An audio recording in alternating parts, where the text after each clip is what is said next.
Entonces, mi intervención es la siguiente y va a ser muy breve, menos de un minuto.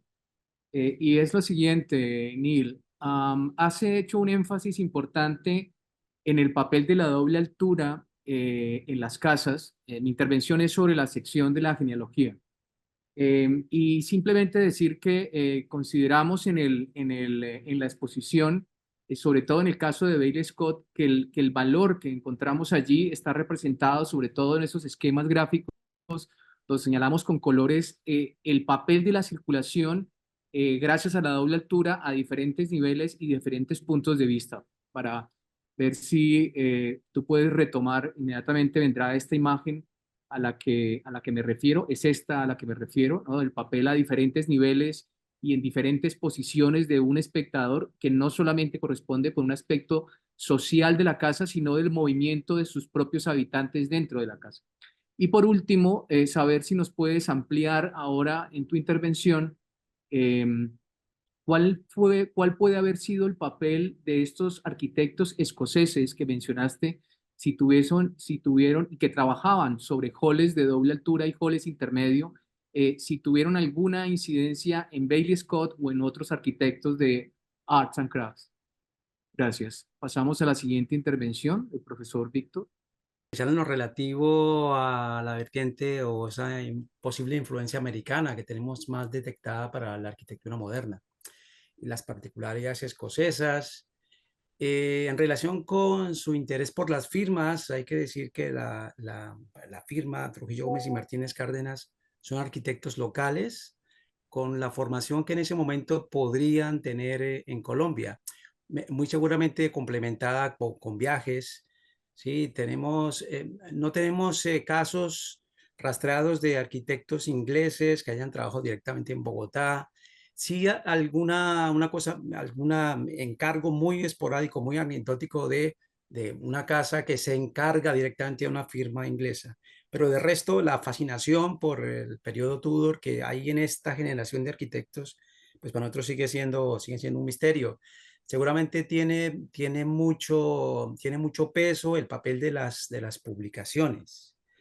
En cualquier caso, pues en esta parte de la exposición quisimos ilustrar mediante estos ejemplos concretos algunas de esas, lo que llamamos variaciones bogotanas, ¿no? En las que ese patrón inglés permite una multiplicidad de pautas de implantación, de agrupación y la sucesión de las casas, fundando distintas alternativas morfológicas.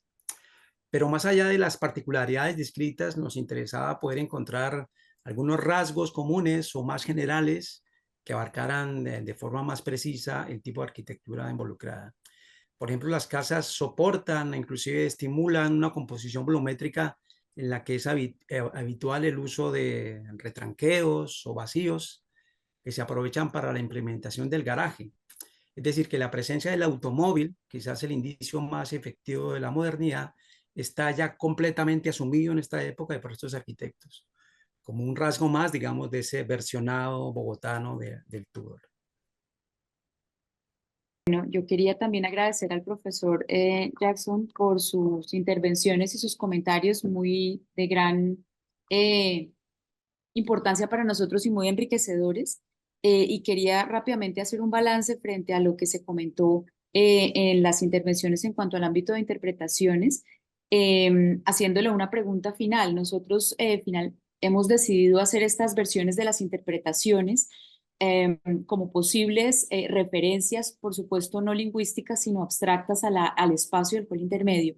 Y una de ellas en particular, a la que usted ya se ha referido, que tiene que ver con el hall extensor, en el sentido en el que cuando las casas son de planta principal o una sola planta, la importancia del espacio pierde la verticalidad y se gana en horizontalidad, haciendo efectivamente una gran calle, como la que estamos viendo ahora en la casa de José Prieto.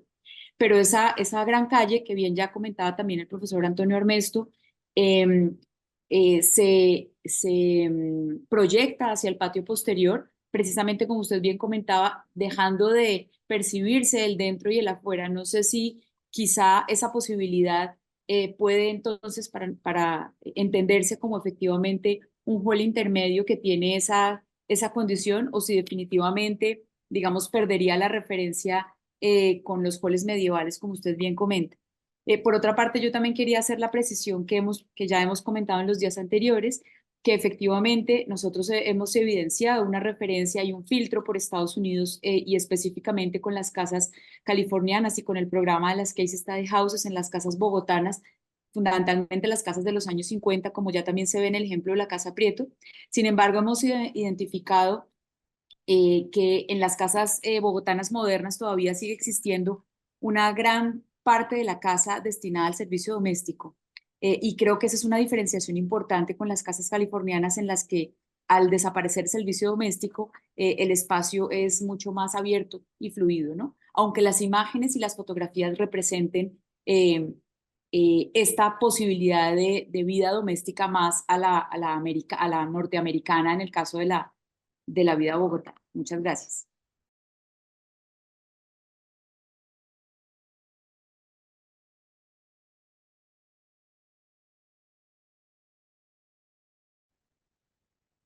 Sí, gracias. Voy a ser bastante breve, yo creo, como un elemento organizador en la casa, separando el lado del servicio doméstico de la familia y separando el frente de la parte de atrás, es un elemento importantísimo. Y lo vemos en esos ejemplos más recientes que han estado mostrando. Pero la idea del hall que se extiende hasta la parte externa, como hemos visto, en algunas de las casas más modernas, por ejemplo, la casa de Rafael Obregón, me parece a mí que no es algo como lo medieval de Inglaterra, es porque ese es un espacio contenido, digamos, en la época medieval, probablemente las personas querían tener algo cerrado y algo que los protegiera del clima, obviamente. Entonces, el movimiento del espacio saliendo hasta el jardín me parece que es algo distinto. No estoy diciendo que no esté relacionado con el hall como un sitio funcional central, pero me parece que no se relaciona con el hall como ser el que contiene, o sea, como cerrado. Ya no me puedo acordar de cuáles fueron los comentarios anteriores, estoy teniendo lío con eso, pero el conocimiento y la transferencia, es decir, cómo fue que llegó esas palabras o esas ideas a Colombia. Y claramente debe ser con las revistas de arquitectura y nunca he estudiado realmente los, las publicaciones de los años 30 o 40 con respecto a cómo revivió el estilo Tudor. Sí, con algunos estilos que tienen algo de relación con Tudor, especialmente, por ejemplo, en el sur de Londres y en Surrey, donde están los ricos en el campo. Pero probablemente hubo muchos artículos en revistas como el Architectural Review que mostraba estas edificaciones. Y como dije antes en esta discusión, la enseñanza de esta arquitectura moderna apenas empezó después de la Segunda Guerra Mundial. Así que generalmente esto no se mostraba. O para decirlo de otra manera, seguían mostrando esas publicaciones unos estilos anteriores. Pero hubo un cambio muy claro para volverse mucho más modernistas en las publicaciones después de la guerra, como Nicholas Spencer, por ejemplo, y el interés con esta Architectural Review. Y desde luego, más tarde, en el siglo XIX, hubo muchas publicaciones que mostraban las casas contemporáneas. Por ejemplo, las de Herman Teftesos, que también mostraban esto. Había algunos libros de esos que se ponen en la mesa de grandes publicaciones que mostraban las casas escoceses que hemos mencionado o que yo mencioné, que me parece que podrían ser como una fuente de referencia para el estilo Tudor, con el hall intermedio.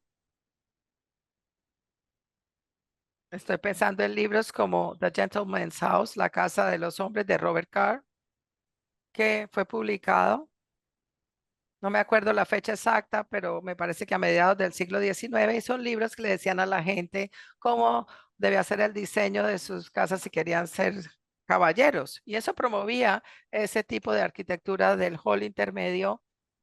Y pienso que en Colombia podía haber esa influencia